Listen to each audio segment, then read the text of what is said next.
दक्षिण बिहार के सभी नरसंहार वासलीगंज में ही होता था। विधानसभा है, लेकिन आज तक आजादी के बाद वहां एक बस स्टैंड नहीं बना, जो कि बेसिक जरूरत है। आज जो वासलीगंज में वर्तमान में भाजपा की विधायिका हैं श्री अरुणा देवी जी, इसी बाहुबली गैंगस्टर अखिलेश सिंह की पत्नी है। 2005 भी और 2010 भी चुनाव हारी है। ये बीजेपी की कोई कार्यकर्ता नहीं है। मजबूरी में बीजेपी का दामन थामा और 2015 और 2020 इसने बीजेपी से जीता। 20 से 25 ऐसी सीटें हैं जो सिटिंग विधायक की टिकट कटने वाली है। उसमें वासलीगंज सबसे नंबर 1 पे है। प्रदीप महतो, जो कुख्यात गैंगस्टर अशोक महतो का भतीजा था, वो विधायक रहा। एक पहला गैंग जो भूमिहार कम्युनिटी का अपने आप को मसीहा बोलता था, अखिलेश सिंह सरदार थे। और दूसरा गैंग जो उनके बाद पैदा हुआ, अशोक महतो गैंग। और वासलीगंज विधानसभा के वासलीगंज नगर का मैं बेटा हूँ। बड़े बड़े बाहुबली छवि के लोग वहां से चुनावी मैदान में हैं, क्या लगता है आप उन लोगों का मुकाबला कर पाएंगे? कि जिस भूमिहार के वोट से ये जीतने का दावा करती हैं, वो 90% भूमिहार इसके खिलाफ हैं। और इस बार इसको मुश्किल से 10 से 15% वोट मिलेंगे और इसकी हार निश्चित है। नमस्कार, आप देख रहे हैं संक्षिप्त। मैं हूं आपके साथ अमृता पांडे। बिहार विधानसभा चुनाव में अब काफी कम वक्त बचे हुए हैं। लगातार अब सीटों का समीकरण भी लगभग तय हो चुका है। अब कहां से कौन चुनाव लड़ेगा, इसको लेकर अब समीकरण बैठाया जा रहा है। कहां से किस पे पार्टी भरोसा जताएगी, इसको लेकर मंथन का दौर लगातार जारी है। आज इस वीडियो में हम वासलीगंज विधानसभा को लेकर बातचीत करने वाले हैं। क्या यहाँ पे अब तक विकास की स्थिति रही है, इस बार टिकट के होड़ में कौन कौन है और किस तरीके की स्थिति वासलीगंज विधानसभा की है, बातचीत करेंगे। हमारे साथ बात करने के लिए डॉक्टर सुधांशु सुल्तानिया है, जिनसे जानने का प्रयास करेंगे कि आखिरकार इस बार वासलीगंज विधानसभा में क्या स्थिति बन रही है। भाजपा के नेता हैं और इस बार टिकट की यहाँ से उनकी मजबूत दावेदारी भी है। संघ से भी काफी लंबे समय से जुड़े हुए हैं। सर, बहुत बहुत स्वागत है। इस बार वासलीगंज की क्या स्थिति है? आपका भी मैडम स्वागत है, आपकी चैनल और आपके सभी दर्शकों का स्वागत है। सबसे पहले मैं अपना संक्षिप्त परिचय दे देता हूँ कि मैं डॉक्टर सुधांशु कुमार सुल्तानिया प्रोफेसर हूँ दिल्ली में, और दिल्ली भाजपा ओबीसी मोर्चा का दिल्ली प्रदेश संयोजक हूँ। पॉलिसी एंड रिसर्च डिपार्टमेंट में देखता हूँ। और वासलीगंज विधानसभा के वासलीगंज नगर का मैं बेटा हूँ। तो वासलीगंज का चूंकि मैंने बचपन से वहाँ पाला पोसा हूँ, वहाँ की पानी पिया हूँ, वहाँ की मिट्टी में खेला हूँ, तो वासलीगंज से मुझे भावनात्मक लगाव है। और महीने में एक बार कम से कम मैं वासलीगंज दिल्ली से हमेशा आता जाता रहता हूँ। मतलब कहने की है कि मेरा बॉडी तो वहाँ पे है, लेकिन मेरी आत्मा वासलीगंज में है। और वासलीगंज क्षेत्र के विकास के लिए मैं निरंतर प्रयासरत हूँ। हालांकि मैं अभी कोई जनप्रतिनिधि नहीं हूँ, लेकिन जो भी अपनी कलम की क्षमता है और बीजेपी में जो दिल्ली में हमारी अपने अप्रोच है, उसके थ्रू हम वासलीगंज में विकास का काम कंटिन्यू कर रहे हैं। वासलीगंज की जो स्थिति है वो 1995 से आपको देखनी पड़ेगी। 1995 से वासलीगंज बिहार में जातीय हिंसा और जातीय उन्माद का सबसे बड़ा सेंटर बन के उभरा, जहाँ की हर महीना ऐसा नहीं होता था जब कोई जातीय नरसंहार नहीं हो। दक्षिण बिहार के सभी नरसंहार वासलीगंज में ही होता था, चाहे वो अफसर नरसंहार, चाहे वो लीलावीरा नरसंहार, गोपालपुर नरसंहार, इस तरह से अनगिनत नरसंहार थे। मैं उसमें बच्चा था 10-11 साल का, लेकिन वो नरसंहार इतना भयानक होता था कि उसकी तस्वीर आज भी मेरी आंखों में कैद है। और जब हम देखते थे गांव में 10-10, 20-20 छोटे छोटे बच्चे, महिलाएं, गर्भवती महिलाएं, उनकी निशंस हत्याएं कर दी जाती थी। और वासलीगंज विधानसभा में वो निशंस हत्याएं करने वाला सब विदित, सबको पता है कि 2 गैंग सक्रिय थे। एक पहला गैंग जो भूमिहार कम्युनिटी का अपने आप को मसीहा बोलता था, अखिलेश सिंह सरदार थे। और दूसरा गैंग जो उनके बाद पैदा हुआ, अशोक महतो गैंग, जो अपने आप को यादव और कुर्मी और दलितों का मसीहा बोलता है। आज जो वासलीगंज में वर्तमान में भाजपा की विधायिका हैं श्री अरुणा देवी जी, इसी बाहुबली गैंगस्टर अखिलेश सिंह की पत्नी हैं, जो 2000 में सबसे पहले चुनाव लड़ी थी। और 2000 में ये जीत गई जातीय उन्माद के कारण, इंडिपेंडेंट होने के कारण के बावजूद जीती। फिर ये 2005 के फरवरी इलेक्शन में ये लोजपा में चली गई। लोजपा से बहुत कम मार्जिन से जीती, मुश्किल से 8000 वोटों से जीती। लेकिन अक्टूबर में जब पुनः चुनाव 2005 में हुए, तो ये चली गई कांग्रेस पार्टी में। और कांग्रेस पार्टी से ये चुनाव हारी है। 2005 भी और 2010 भी चुनाव हारी है। ये बीजेपी की कोई कार्यकर्ता नहीं है। जब ये 2 बार चुनाव कांग्रेस में हार चुकी, तब ये मजबूरी में बीजेपी का दामन थामा और 2015 और 2020 इसने बीजेपी से जीता। लेकिन मैं बताना चाहूंगा कि बीजेपी से 2020 में जो जीता उसका मार्जिन मुश्किल से 9,000 था। 2015 में तो इसको 51% वोट मिले, लेकिन 2020 में मात्र 36% वोट मिले। 16% वोट इसके गिरावट हुआ 5 साल में। और जो 2025 का चुनाव है उसकी वर्तमान स्थिति ये है कि जिस भूमिहार के वोट से ये जीतने का दावा करती हैं वो 90% भूमिहार इसके खिलाफ हैं और इस बार इसको मुश्किल से 10 से 15% वोट मिलेंगे और इसकी हार निश्चित है।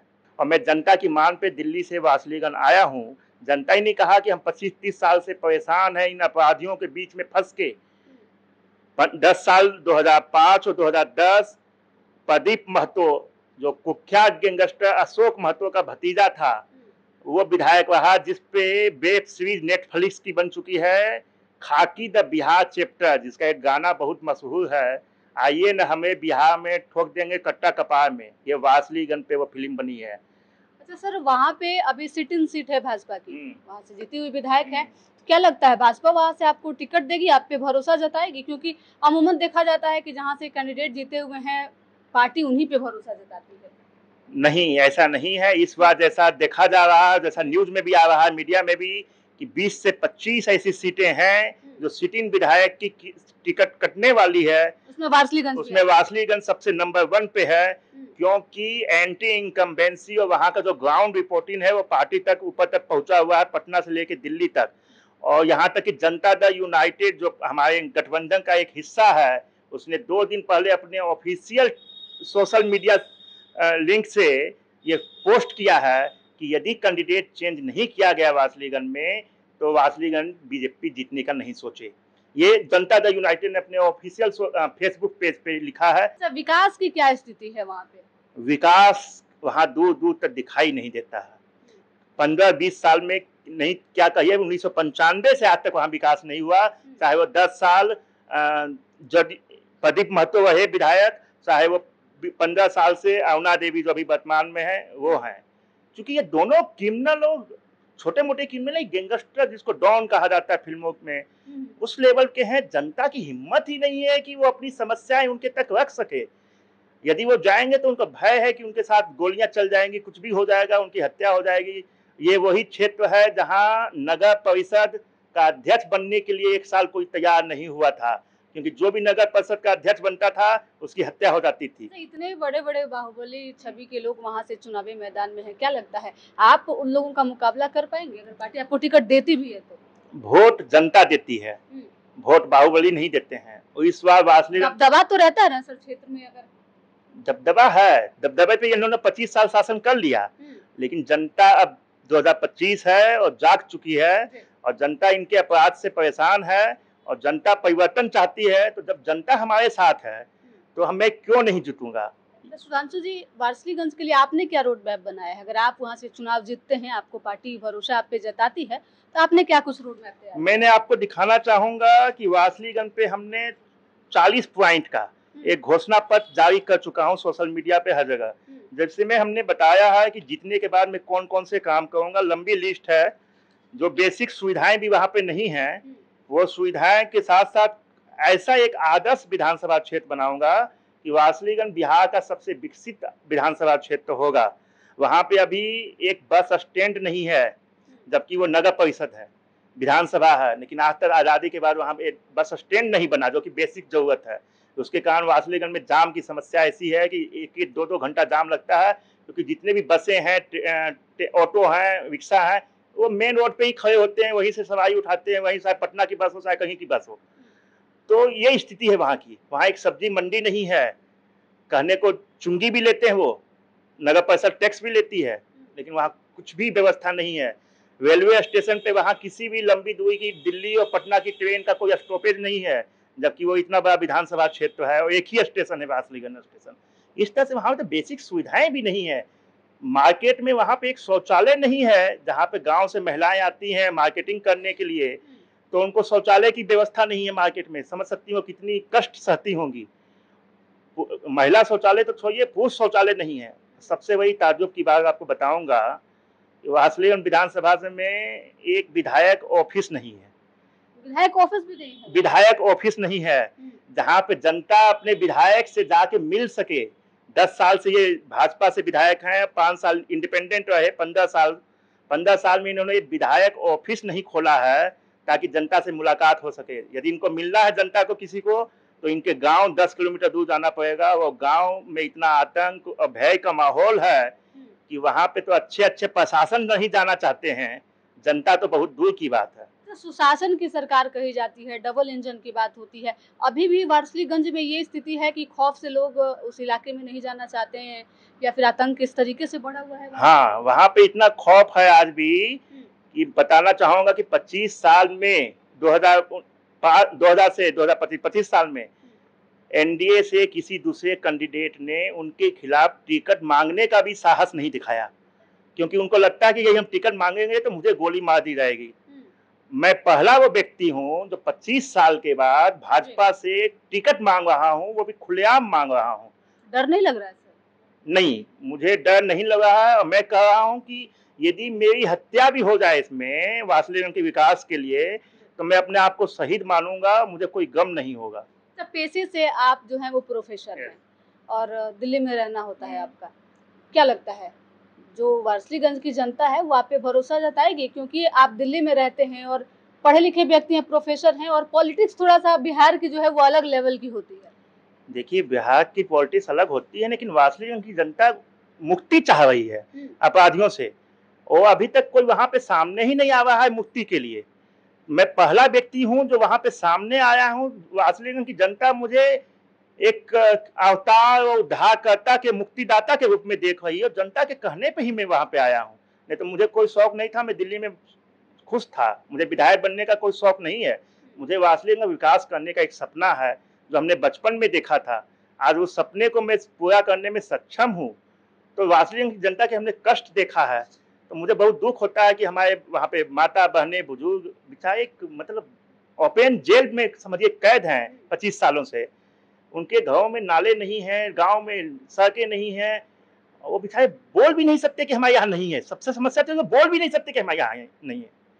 अभी एक फेसबुक पे 2 दिन पहले किसी यूट्यूबर ने वहाँ के हॉस्पिटल की एक व्यवस्था दिखाई, जिसमें मातृ शिशु योजना के तहत 100 रुपये का नाश्ता दिया जाता है गर्भवती महिलाओं को। लेकिन वो पैसा भी जो हॉस्पिटल प्रभावी है, वो जैसा वीडियो में कहा गया कि वो विधायक की आदमी है, और दोनों के साथ से वो गर्भवती महिलाओं का 100 रुपया का नाश्ता खा जाती हैं।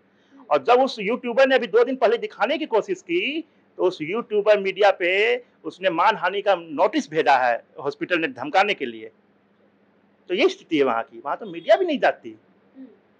तो सभी जातीय समीकरण वहाँ के जो हैं, जिस जिस जाति के लोग वहाँ पे, खासकर यादव है, भूमिहार जाति के लोग हैं, मुसलमानों की भी संख्या अच्छी खासी है। तो क्या लगता है इन सभी में आप फिट बैठ रहे हैं? हाँ, मैं ही फिट बैठा हूँ। क्यों, मैं आपको बताता हूँ। मैं बनिया कम्युनिटी से हूँ, वैश्य कम्युनिटी से। और वैश्य कम्युनिटी और बनिया का कभी किसी से कोई जातीय दुश्मनी नहीं होती है। वो बिजनेसमैन होती है, वो सबके बीच पॉपुलर होती है।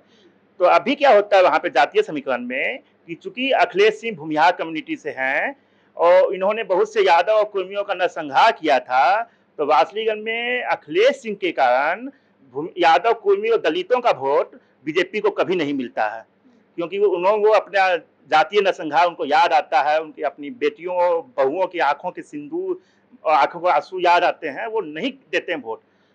सेम स्थिति है यादव भूमिहारों में कि उधर जो अपोजिट कैंडिडेट है अशोक महतो, उसने बहुत से भूमिहार की हत्या की थी। अफसर नरसंहार जो भूमिहार के विधायक परिवार की हत्या की गई थी, उसमें 3 साल का बच्चा था, उसकी भी हत्या की गई थी। तो उस तरह से अशोक महतो ने बहुत से भूमिहार की हत्या की थी। तो जब अशोक महतो महागठबंधन में है तो उनको भूमिहार वोट नहीं देते हैं। तो मैं चूंकि आऊंगा और जनता दोनों से परेशान है, इधर अशोक महतो से, इधर अखिलेश सिंह से। तो मैं जब आऊंगा तो मुझे वो यादव कुर्मी कुशवाहा दलित धानुक पासवान जो भी पिछड़ी जातियां हैं, वो भी मेरे कारण बीजेपी को वोट देंगी। और ये पहली बार ऐसा होगा 25 साल में कि बीजेपी को उनका वोट मिलेगा। और भूमिहार तो 90% मेरे साथ हैं, क्योंकि भूमिहार खुद उससे परेशान है अपने मसीहा से। तो वो मेरे साथ 90% भूमिहार मेरे साथ हैं, 10% उसके साथ है, वो 10% वो उसके साथ हैं जिनका घर का चौका और चूल्हा उनसे जलता है, वही साथ हैं। और मुस्लिम जो हैं, वो मुस्लिम भी बहुत से गांव हैं, सफीगंज गांव हैं, बगल हैं, जहाँ पे मुस्लिम बहुल पॉपुलेशन है। वहाँ के जो जनप्रतिनिधि हैं वो हमेशा मुझे कॉल करते हैं जनता कि सर यदि आप बीजेपी से आए तो हम बीजेपी को वोट देंगे, मुस्लिम के 10 के मुस्लिम भी बीजेपी को वोट देंगे अगर आप वहां से खड़े होंगे। हाँ, ये मैं दावा के साथ कहता हूँ। गांव का नाम बता रहा हूँ, सफीगंज गांव और बहुत से ऐसे गांव, वाजिदपुर गांव, वहां के टोटल वोट मुझे मिलेंगे मुस्लिम के, यदि मैं आया तब बीजेपी को मिलेंगे, ये उनका कहना है।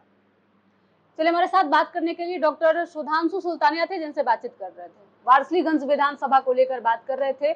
आपने स्थिति देखी किस तरीके से अभी भी सुशासन की सरकार है, डबल इंजन की सरकार कही जाती है, और लगातार जो है वो कहा जाता है कि सुशासन राज चल रहा है, प्रशासन की व्यवस्था बड़ी अच्छी है। लेकिन जब आपने वारसलीगंज विधानसभा की स्थिति सुनी होगी तो आपके मन में भी ख्याल आ रहा होगा कि ये कौन सा सुशासन सरकार है जहां अभी भी स्थिति इस तरीके की बनी हुई है। फिलहाल इस खबर में इतना ही। धन्यवाद।